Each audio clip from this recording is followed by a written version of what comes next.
भागलपुर की जनता आप सबको यहाँ मैं स्वागत करता हूँ। आपने एकलव्य की कहानी सुनी है? सुनिए नहीं सुनिए? सुनिए। उसका अंगूठा काट दिया था, है ना? अग्निवीर आपने सुना है? सुना है? अच्छा, अग्निवीर आपको अच्छा लगता है? तो आज जब मैं यात्रा पे निकला,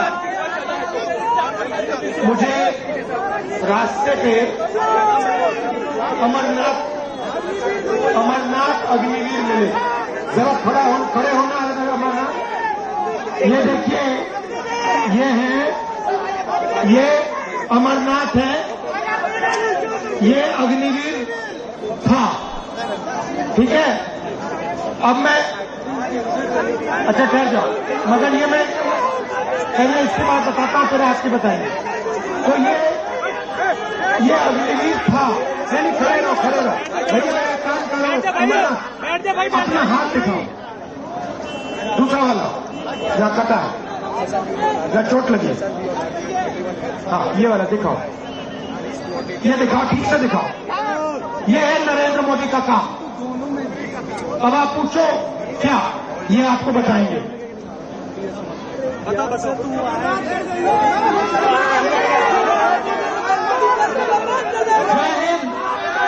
मेरा नाम अग्निवीर अमरनाथ जायसवाल है। मेरी पोस्टिंग मीडियम रेजिमेंट में हुआ और पोखरण फील्ड फायरिंग रेंज में सेना का काम करते समय मेरा हाथ ब्लास्ट कर गया।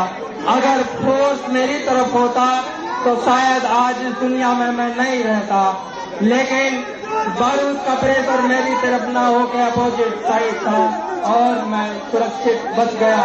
पर मेरे हाथ का एक उंगली काटना पड़ा और इस हाथ की सारी नसें कमजोर पड़ चुकी हैं। ये अग्निवीर में जाने के बाद 2 साल सर्विस करने के बाद मुझे वापस घर भेज दिया गया। मैं पूछूं मेरी गलती क्या थी? मेरे लिए भी वही पीतल की गोलियां होती हैं जो परमानेंट सिपाहियों के लिए। आप अपने देश के दुश्मनों से कहना कि वो हमारे लिए बारूद बदल दें, गोलियां बदल दें, क्योंकि आपने सेना बदल दी।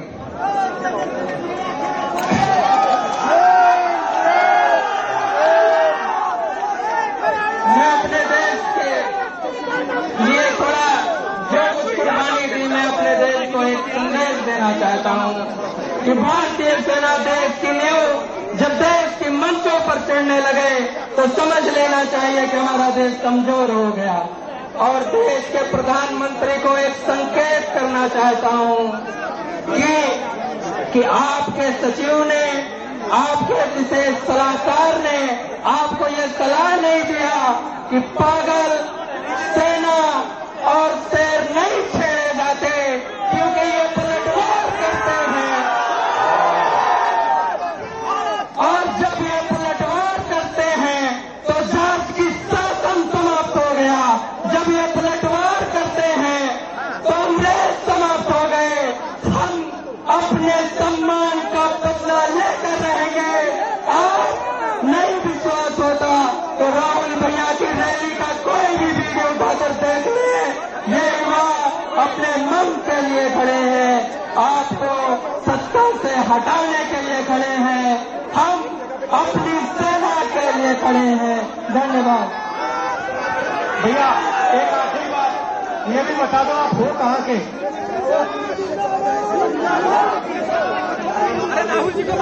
मैं अयोध्या निवासी हूँ।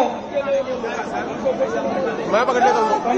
हम अयोध्यावासी अपने मर्यादा पुरुषोत्तम भगवान श्री राम को भैया कहकर संबोधित करते हैं। मैं अयोध्यावासियों को एक संदेश देना चाहता हूँ कि हमारे भैया भगवान श्री राम अयोध्या में है या नहीं, लेकिन वर्तमान समय में एक हमारा भाई, हमारा भैया दिल्ली में है जो हमारी बातों को सुनता है। साथियों, धन्यवाद।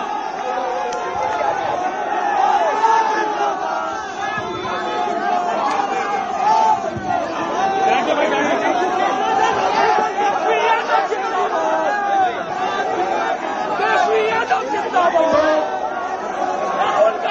देखिए, जो भी युवाओं के लिए रास्ते थे, सेना का रास्ता, डिफेंस का रास्ता, पब्लिक सेक्टर का रास्ता, एग्जाम का रास्ता, रोजगार का रास्ता, ये सारे के सारे एक के बाद एक बंद कर दिए गए हैं। पहले सेना में हमारे लाखों युवा जाते थे, देश की रक्षा करते थे, उन्हें पेंशन मिलती थी, उनकी रक्षा होती थी, उनको प्रोटेक्शन मिलता था। आज एक अग्निवीर का हाथ चला गया है, मगर उसको कोई मदद नहीं की जा रही है, उसे परे करके हटाकर लात मारकर घर भेज दिया गया है। दूसरी बात, आप बिहार में, भैया बोलने दीजिए, और जिसका मत कीजिए, बिहार में आप, भैया बोलने दीजिए, युवा एग्जाम लेते हो,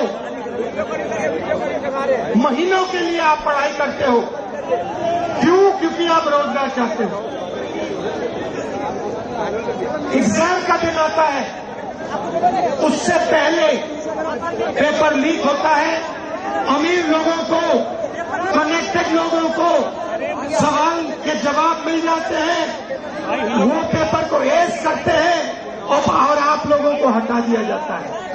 उसके बाद जो पेपर एग्जाम में पास भी हो जाते हैं, उनके लिए इस देश में, इस प्रदेश में रोजगार नहीं मिल सकता।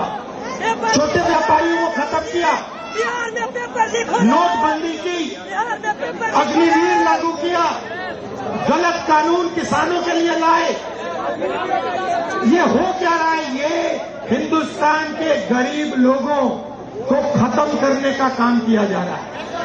अब आप देखिए, आजादी से पहले आपके पास कुछ नहीं था।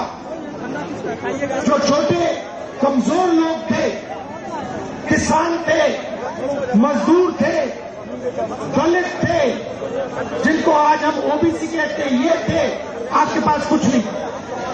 दलितों को कहा जाता था कि तुम्हें हम छुएंगे नहीं, अनटचेबिलिटी।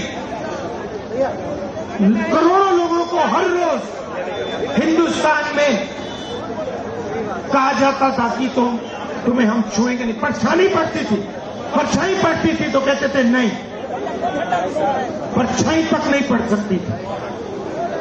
जो ओबीसी कहलाते हैं, आपको दबाया जाता था।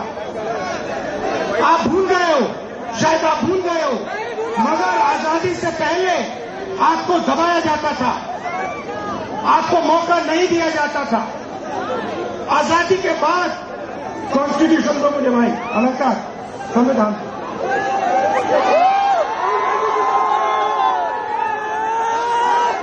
आजादी के बाद ये आया, ये संविधान आया, और इसमें लिखा है कि हिंदुस्तान के सब लोग एक जैसे हैं, कोई बड़ा नहीं है, कोई छोटा नहीं है, सारे के सारे लोग एक जैसे हैं। और हर व्यक्ति को, किसी भी जात का हो, किसी भी धर्म का हो, हर व्यक्ति को ये कॉन्स्टिट्यूशन, ये संविधान एक वोट देता है। 2 नहीं देता, 3 नहीं देता, आधा नहीं देता, 1 वोट देता है। 1 मैन 1 वोट, 1 वुमन 1 वोट। अब नरेंद्र मोदी जी और इलेक्शन कमीशन मिलकर आपसे आपका वोट छीन रहे हैं, चोरी कर रहे हैं, संविधान पर आक्रमण कर रहे हैं। ये संविधान अंबेडकर जी के खून पसीने से बना, महात्मा गांधी, जवाहरलाल नेहरू, सरदार पटेल, सुभाष चंद्र बोस, इनके खून से बना है। और नरेंद्र मोदी और इलेक्शन कमिश्नर मिलकर आपका वोट आपसे चोरी कर रहे हैं। क्यों चोरी कर रहे हैं? क्योंकि वो जानते हैं कि आपकी शक्ति, आपकी आवाज इस संविधान में है और आपकी आवाज, आपकी शक्ति वोट से सुनाई देती है। आप देखिए यहां पे इन्होंने लाइट ऑफ कर दी, लाइट काट दी, देखा आपने, लाइट काट दी। मगर ये सोचते हैं कि लाइट काटने से आवाज बंद हो जाती है। आवाज नहीं बंद होती, आवाज अंधेरे में सुनाई देती है।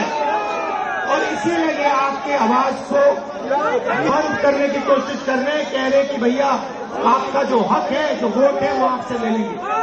महाराष्ट्र में चोरी किया, हरियाणा में चोरी किया, कर्नाटक में चोरी किया, अब बिहार आए हैं और बिहार में इस यात्रा ने इनको मैसेज दिया है, भागलपुर ने, गया ने, पटना देगा कि बिहार में एक वोट चोरी नहीं होने देंगे, एक वोट चोरी नहीं होने देंगे। आज मेरे पास एक व्यक्ति आया, मुझे वोटर कार्ड दिखाता है, कहता है राहुल जी मैंने लोकसभा चुनाव में वोट किया है, मैंने लोकसभा चुनाव में वोट किया है और अब इलेक्शन कमीशन मुझे कह रहा है कि मेरा वोट काटा जा रहा है।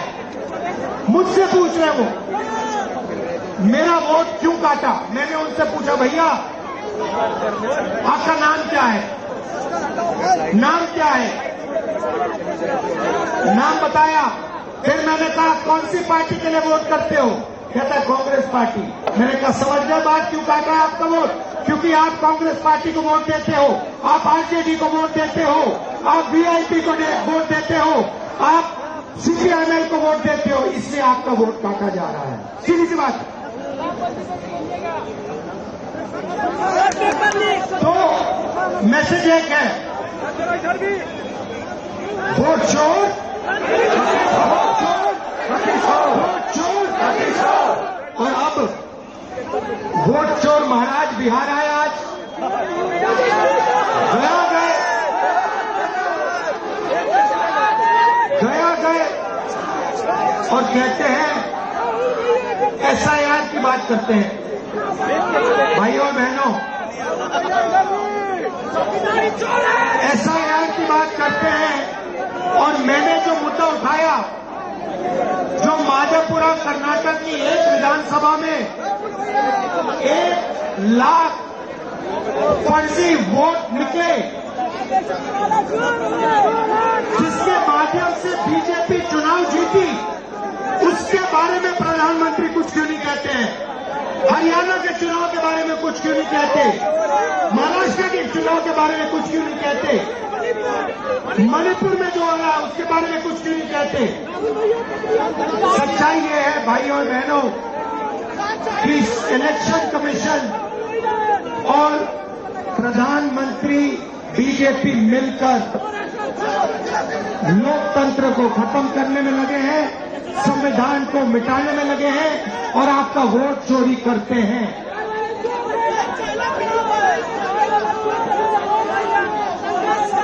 भाइयों बहनों, आपने इस यात्रा में भाग लिया, इतनी शक्ति आपने, बिहार की युवा शक्ति आपने इस यात्रा में डाली, बारिश में, धूप में आप आए, आप हमारे साथ खड़े हुए, इसके लिए दिल से आपको धन्यवाद करता हूं।